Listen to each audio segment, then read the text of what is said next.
My name is Matthew Walker. I am a professor of neuroscience and psychology at the University of California, Berkeley, and I am the author of the book, Why We Sleep.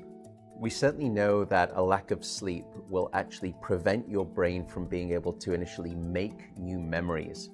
So it's almost as though without sleep, the memory inbox of the brain shuts down and you can't commit new experiences to memory. So those new incoming informational emails are just bounced and you end up feeling as though you're amnesic. You can't essentially make and create those new memories. We also know that a lack of sleep will lead to an increased development of a toxic protein in the brain that is called beta amyloid, and that is associated with Alzheimer's disease, because it is during deep sleep at night when a sewage system within the brain actually kicks into high gear and it starts to wash away this toxic protein, beta amyloid.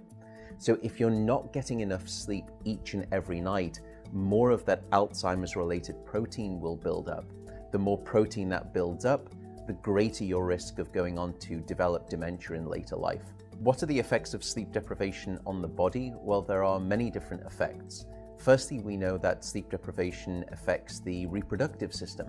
We know that men who are sleeping just 5 to 6 hours a night have a level of testosterone which is that of someone 10 years their senior.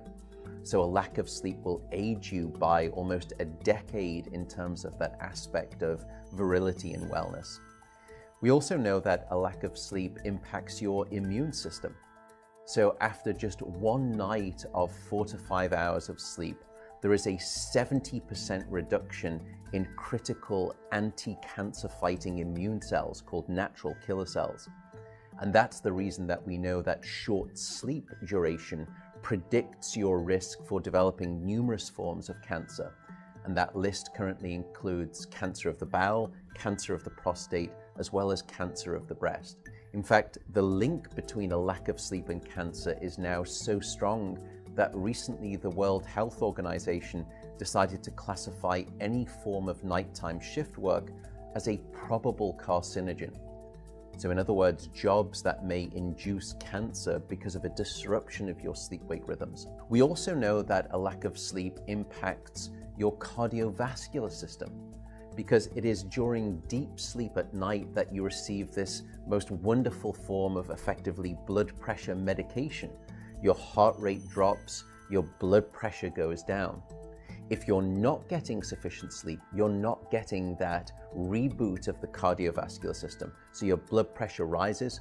You have, if you're getting 6 hours of sleep or less, a 200% increased risk of having a fatal heart attack or a stroke in your lifetime. There is a global experiment that is performed on 1.6 billion people twice a year, and it's called daylight savings time. And we know that in the spring, when we lose 1 hour of sleep, we see a subsequent 24% increase in heart attacks the following day. Another question perhaps is, what is the recycle rate of a human being? How long can we actually last without sleep before we start to see declines in your brain function or even impairments within your body? And the answer seems to be about 16 hours of wakefulness. Once you get past 16 hours of being awake, that's when we start to see mental deterioration and physiological deterioration in the body. We know that after you've been awake for 19 or 20 hours, your mental capacity is so impaired that you would be as deficient as someone who is legally drunk behind the wheel of a car. So if you were to ask me what is the recycle rate of a human being, it does seem to be about 16 hours, and we need about 8 hours of sleep to repair the damage of wakefulness. Wakefulness essentially is low-level brain damage.